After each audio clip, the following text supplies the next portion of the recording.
Nice. Okay, we're live, and then I'll show you what we and other people see this. It doesn't matter, but um, here's what I came up with. Yeah, All I saw right, that. That's great. did you? Okay, there's all kinds of things, John. We can do, and then afterwards, let me see. I got some other my intro.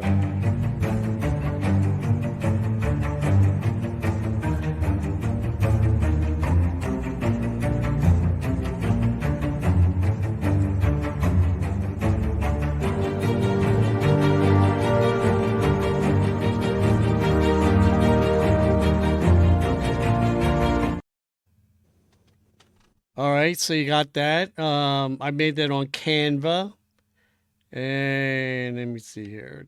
So I come back to that. It's pretty cool what it can do. I downgraded a little bit. I didn't need to have 6 channels. I'm doing Facebook too, and then I do one to YouTube and so forth. So um, it works out very well. I don't know if you do any live stream. I know you're on the live Yeah. stream podcast thing with other people, right? Yes. Okay. Now the only other thing, I wear these so you don't get any feedback, but I'm not getting any feedback now, so it's going good. So for everybody, I don't get a lot of live stuff on at this time of the day. It's a little crazy. People are working and so forth, but I can take this, send it to you. You can post it wherever you want to post it. I can also download just the audio. You can put it on a podcast, or put it wherever you want it. But like I said, if yeah, like say for yourself and everything, you want to keep going with this, I can put you on where you have the same um, situation where I'm in, where I can do different things and you can do the same thing. So if you said, "Hey, I got a little slideshow on nutrition," you can put it on there. Everybody can see it, or at least I can. There's nobody on right now. But some people say, it's 7 o'clock at night is a good time for reels, and I get more views on reels. Do you do reels? Yes. Yes. Okay. Do Do you do do you do reels. you do you notice that you get more than just doing a video post? I don't know. Maybe. I always think it's going to be the first 3 seconds, regardless of what it is, even in a Facebook Live. Like if you can grab the audience attention, that seems to work best. Reels or just videos in general. Like some videos do better than others, obviously. Sometimes it Right. could be sometimes it's very weird. It's not that I have a large following. It's just that I noticed that some things can get 10,000 hits. You wouldn't expect to get 10,000 hits. Other things you Right. get 20,000 hits, and you're like, you don't know why. Honestly, it's just could be the timing. It could be the way it catches the audience's attention just by a specific shot Well, of the video. I can get a couple thousand on TikTok. But my wife, when I filmed her, I had her there in front, and she had like a sweater, and I said, it was a little not bad. I said, okay, take your shirt off. She goes, no. And I said, oh, come on, take your shirt off. No. And what we were doing is advertising a shirt. Nobody could see it, our shirt for running. She goes, all right. So she lifts the shirt up, and it has our logo and everything. Mm. She got like 40,000 hits on that thing after a couple months. I mean, it was unbelievable. But anyway, I'm going to go back. I'm getting in the weeds. Uh, so John Arena, I knew somebody named Arena. Is Arena Italian? Yes. Well, there Yes. you go. The guy that I worked with when I was Wendy's, his name was Arena out in Columbus, Ohio. You got any relatives out there? Not that I'm aware of, but I lived in Brooklyn. Not I lived in Brooklyn, New York, and around the corner from me was another John Arena, no relation. And around the corner from him, a block away from me, was a Robert Arena, also no relation. So it's just, I guess it's a Yeah. pretty common name. Well, my name Levan, it's a French. I really shouldn't have that name. I'm half on my mother's side.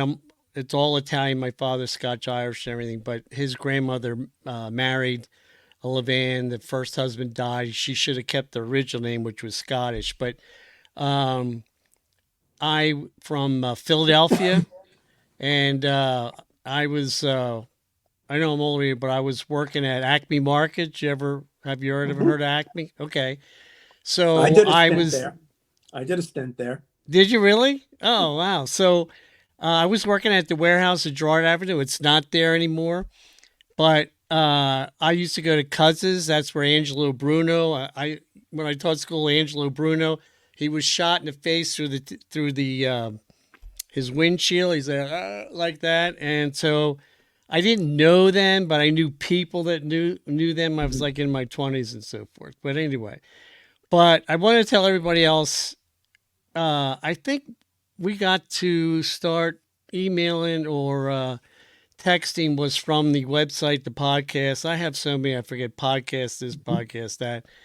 And so I sent you, a text about getting together and doing this. This is the first time, so forth. And now I've sent a few to um, women, and they kind of like a little squirrely. I'm an older guy, but I'm glad this is working out for us. And your background and what I thought was intriguing was you uh, have a background in nutrition and training, and the kettlebell thing was also interesting on that. And um, the nutrition part, I was talking to you before on the races that I have.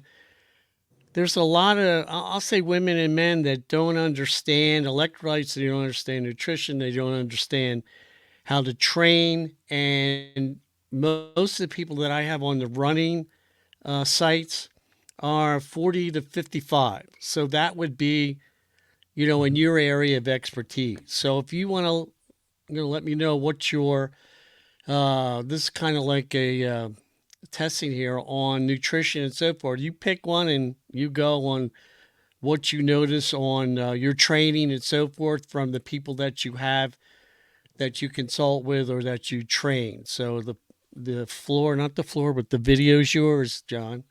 Well, thank you. Yeah, so just a little bit of background for the audience. I come to you guys by way of always being interested or being a fitness enthusiast.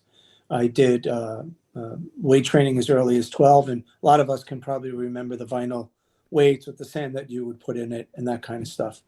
And I also dove into martial arts, so I have a background in martial arts. And actually, for about 20 years, I owned and operated a martial arts studio. Um, I did the transition or slowly started to do a transition into the more of the physical fitness. I even changed the way we did our programming for martial arts based on strength protocols.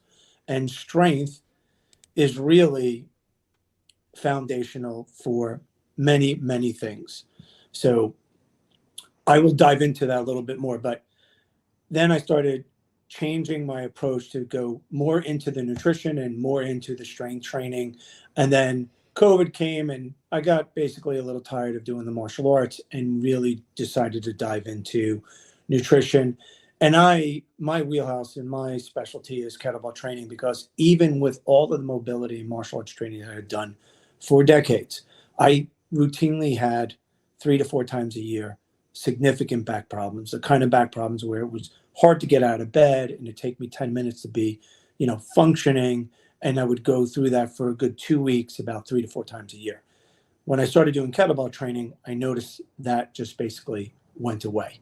Now, I'm not saying I'm injury uh, uh, protected, but I certainly get far less injuries than I've ever have gotten. And now I'm 55, and I used to have injuries in my 30s and in my 40s.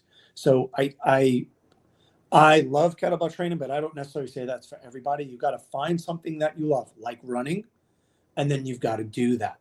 And so I'm an advocate for anything physical, anything physical, any physical fitness avenue. If you told me you just love to walk, I would tell you to walk because you can be, if you watch what you eat and you walk every day, you can live a very healthy and long life. And that's really the key of all of this.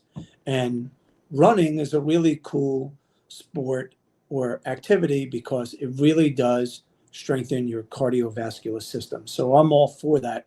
And I'm going to suspect that most of your followers and listeners and the people at the races, the events, I think you have one coming up October 19th, is it? Yeah, very good, John. Yeah. October 19th, you got it's a Halloween thing, right? Yes, we do it at night. Yeah. So I'm going to imagine that most of the individuals that are at that, they're enthusiasts. And so, and it's a 5 and a 10K. I don't think that's the half marathon. The half marathon's coming up No. in November, and that's in Gainesville, Florida, right? The Yeah, one in November. we don't put the half because I don't want them to get lost at 10 o'clock in the Yes. dark. I'm just joking, but the 5:10 they can get back within an hour and so forth. And we light up the path with LED, not LED, but the glow sticks. I mean, it looks like a freaking airport runway at nighttime. I mean, they really like it and everything. But I wanted to go back to one thing that you said, and that was strength.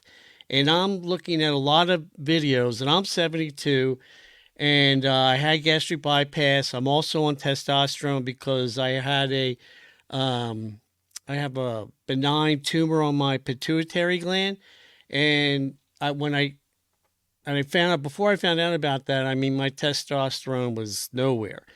Now I do it. I inject myself like once a week and so forth. But I'm doing the weightlifting and the squats and so forth for several reasons. One, I can't go out and cycle. You know, my wife came back from Mhm. heart surgery, and I got to be with her here. We're just getting her back in the walking and other the home health care is coming in. So I'm thinking, okay, I can't ride, so I'm going to do strength training and squats and so forth, and hopefully agree that and get it really going because there's a lot of trainers out there that say, after 40, even after 60, muscle is everything. So, and I agree with that. I mean, I'm like, I feel real strong in my legs, and curls and all kinds of things that I do. It even helps me where I got to pick my wife up and so forth because Mhm. she's not totally mobile yet. So I believe in the strength training. By the way, you look like you're in great shape. So um, that's what I'm going to do until I can get back and cycle is really push it, especially with the squats. And a lot of pro cyclists do the squats, and Mhm. I don't have uh, I only have the handbell to lift with, but the it's working well for me, and hopefully when I get back into cycling, I'll have that strength to pedal up the hills and so forth. So yes, I agree with what you're saying.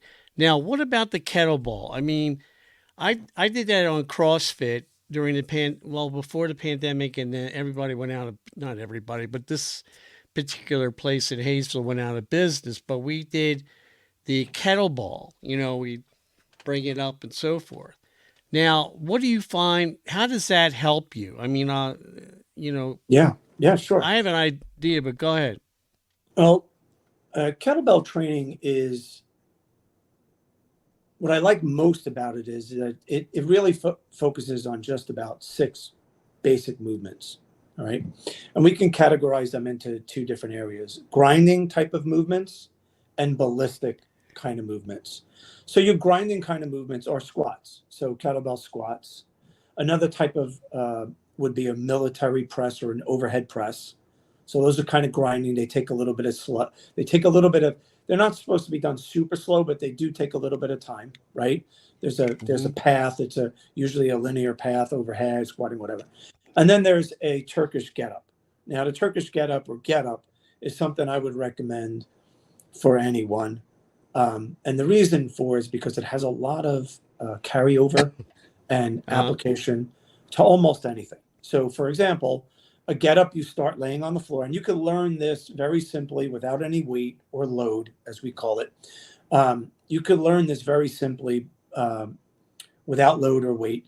And you start off on the floor and eventually laying on your back, eyes up towards the ceiling, and you wind up going all the way to a standing position and then back down. And the reason why I like that is because there's the concept of time under tension. So this isn't as slow as a press or a squat, which takes about a 3 count. You go down for 2, you come up, down 1, 2, up, right? Excuse me. A get up could take upwards of 20 to 40 seconds just to do 1 rep. Okay.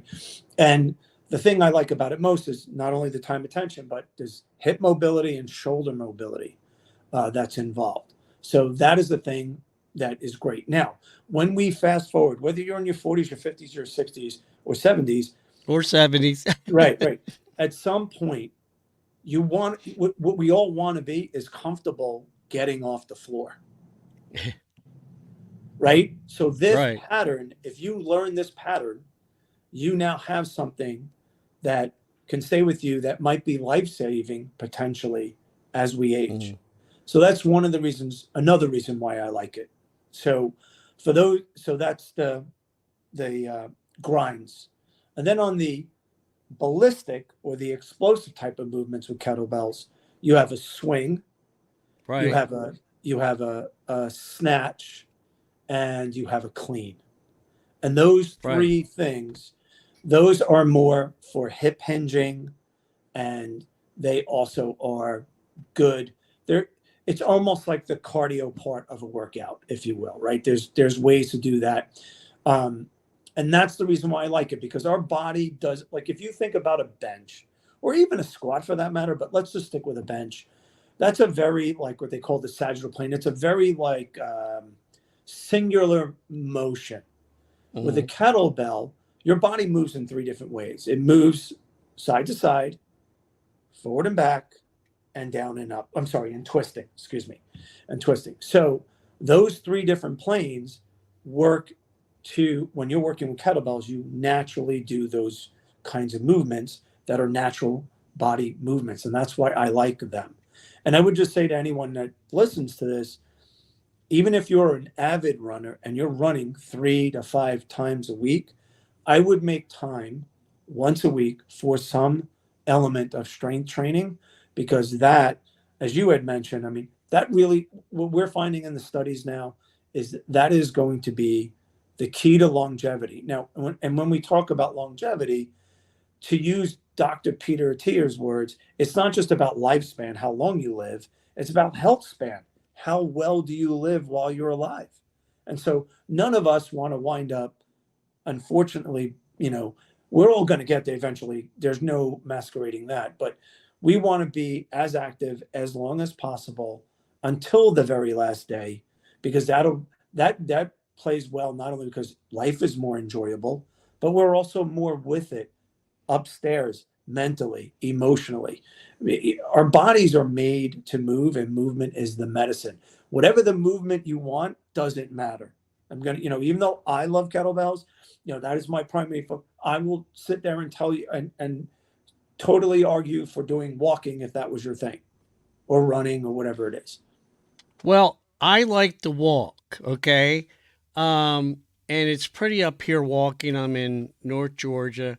And, but the weird part is we have some drivers on the road that kind of drive like maniacs. I did get hit on my road bicycling by an older guy, hit me in the back. That was, that was interesting. I didn't get hurt. And knock on wood, I've done some crazy things in my younger days. So I've never broken a bone. So, I've been lucky, but I like the walking. I put a couple things on TikTok about we have some hills where it's kind of like interval training, where I walk up the hill, back down, walk up the hill. And I like that one because it's not on the main road. So I like to walk, but, the strength training, is really coming in handy for me, biceps, triceps, and I'm going to continue to do it. The weird thing is, not to go back to my wife and what she's going through, but let me tell you, taking care of her and bending down and this and that. I said to her, "Yeah, this is like I'm doing strength training, adjusting this, pushing you here. I mean, I'm using muscles I've never used before, with her on her wheelchair and picking her up and this. And I'm like, I said, so I can see strength training has a lot of benefits when you get older and so forth, and I can feel that my balance is a lot better with this, lunges and the squats and so forth. So I totally agree with you. Now I got another question. Do you film like you were going through the kettlebell? Do you film what you're doing? I mean, not just talking, but will you film it in the actual activity of doing kettlebells or anything else? Do you make videos of it? I sometimes do. I know for like our clients, what I'll do is I have tutorials. I'll send them tutorials. But as far as like on social media and stuff, I really haven't done lots of video tutorials. I almost feel in some cases, and that just might be me, it's like I do the same routine all the time. It's got to be boring to watch. But the truth of the matter is that I also say the same thing. Like I don't really change the message. The message is Right, the same. And I just try right. to figure out different ways of saying the same thing as far as the message goes. So the answer is I have done some videos, but nothing that's been more on the tutorial basis. I've done a few of them, but not something that I do regularly, if that's what you are asking. Well, I see a lot of women, on Instagram. One's called Run with Allie, and I never got much out of doing a live broadcast on Instagram. I mean, and I watched her, 10, 20, not even that show up for the live. But what I like with StreamYard, and there's other ones, Restream, is I can, and you could do this too, take a cut of somebody actually doing the kettlebell, the procedure for it. And as we're talking, we're saying, well, here we go. Take a look at this, and then I can post it up there. Everybody can see it. And then I'm back to you, or you're back to yourself if you're doing it yourself. And sometimes, I mean, there's a lot of training videos. And I guess what you said, it can be a little, not boring, but I think it's better to take somebody that a training video and take a piece of it and then comment on it. Say, Mhm. see how he's doing. He has the right method. He's the kettlebell. His arms are straight. He's doing this, doing that, and that way you can comment on it. And that's what I like to do with this. So I can go. Um, I'll show you one. This is like a little ad that I got from Bob's Pickle Pops, and I use that. So let me show you what I'm talking about. Hey guys, here's a quick review of Pickle Potion. Now, previously I used to suffer from muscle cramps and spasms, but while consuming this and drinking this while I play basketball and work out, it has helped me tremendously. Do you see what I'm saying? Like I can plop all kinds of stuff up there and Mhm. then stop it and then you can comment it. To me, um, I mean, I could demonstrate, weightlifting, but I don't know. I'm 72, let's face it, most of the people that gain a lot of likes and everything are some woman that's 25 doing yoga.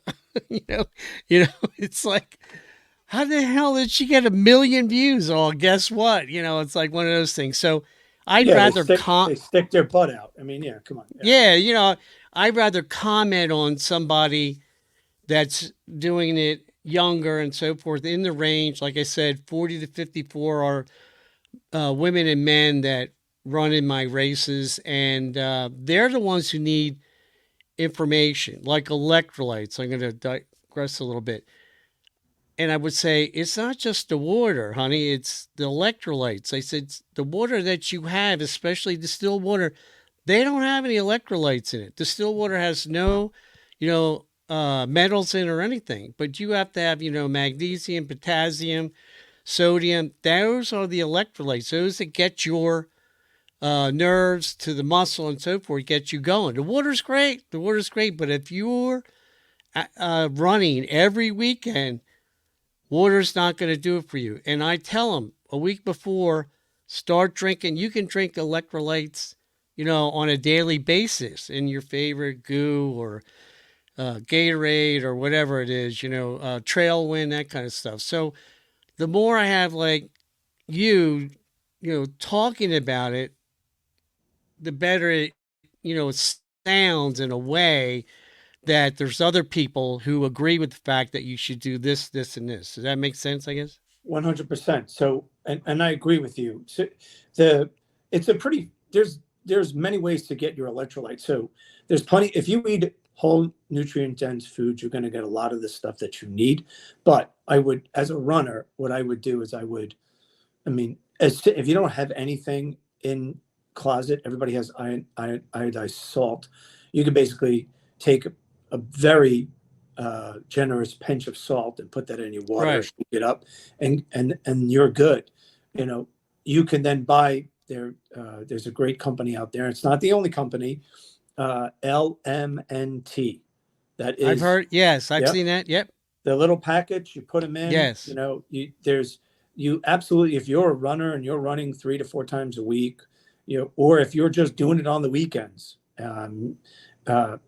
I would certainly make sure that 100% I have maximized my electrolytes, or at least get them up to some satisfactory levels. And that could just like you.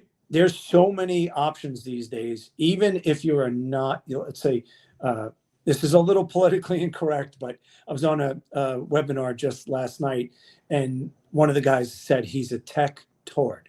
It's like he doesn't, he doesn't know how to work technology. So if you're one of the people that you're all thumbs with technology, they're pretty easy to operate. You can get a calorie counting app like MyFitnessPal or Chronometer. Right. There's a bunch of them out there. And you could basically log in your food and it'll tell you how much of your electrolytes you're actually getting. So you could do that. But again, like you could just default. If you eat a lot of whole foods, nutrient dense foods, I'm not talking about processed, the less things that come in a box, the better. There's a very good chance you're getting a lot of the good stuff that you need. Right. And then at the very least, you take some salt, a teaspoon or so, throw it in the water, depending on the volume of the water and how much you could throw it in there and you sip that, you would be more than okay.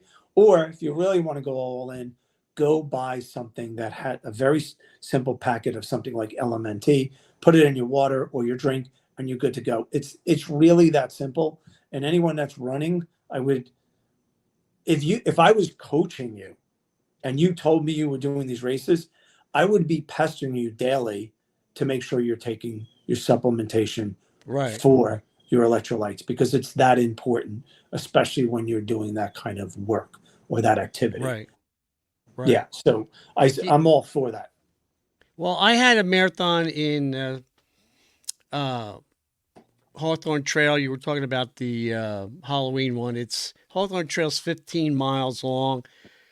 Down at the east end, somebody certified it, the half marathon, and I have races down there. Now, I had one guy who did the marathon, and he kind of didn't drop, but he was like, on the ground, and they said he needs some sugar. And I'm like, I'm diabetic. I said, he doesn't need sugar. He didn't say he was, I said, he needs electrolytes. I said, the sugar is not, they don't understand that sugar, and I taught chemistry, it takes a while for it to break down. It's not really good as an electrolyte. And there's a possibility, if I had asked him, that maybe he needed electrolytes because he got dizzy. Okay. Mm-hmm.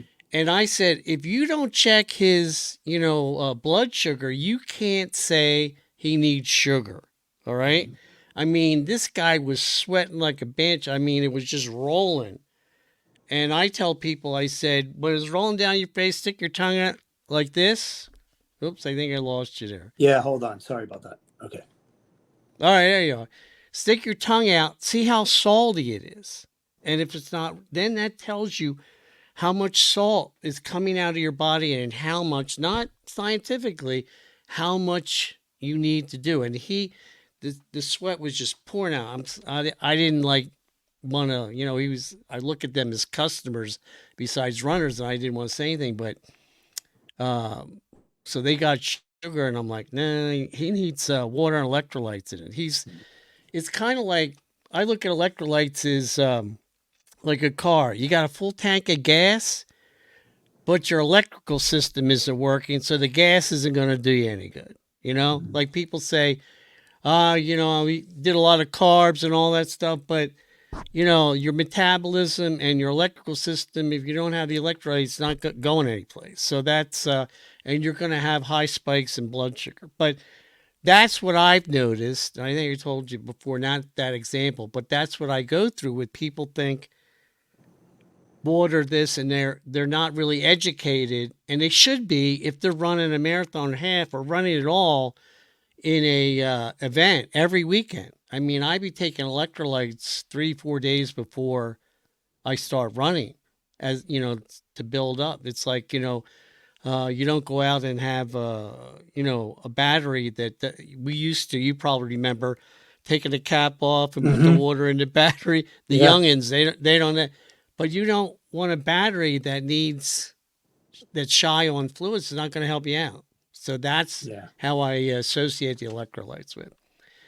But anyway, John, this is really good. I like this. What I want to do is I'm going to end this, and then we're going to talk. If you stay on board, and we'll talk about a few things, and we'll go to that. So, John Arena, a paisano I'm from Philly. You're in New Jersey, correct? Yes. Okay. Yes. I don't ask for much, John, but you can send me the pizza. I missed the pizza and the cheesesteak. Okay. I took my kids out when I took my kids out there, and I got the pizza. We went to Wildwood.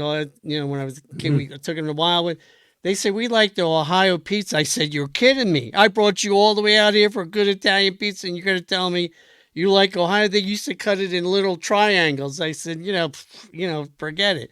But yeah, there's a lot of things that I missed. But let me end this and then stay put, and then we'll talk a little bit. All right? All right.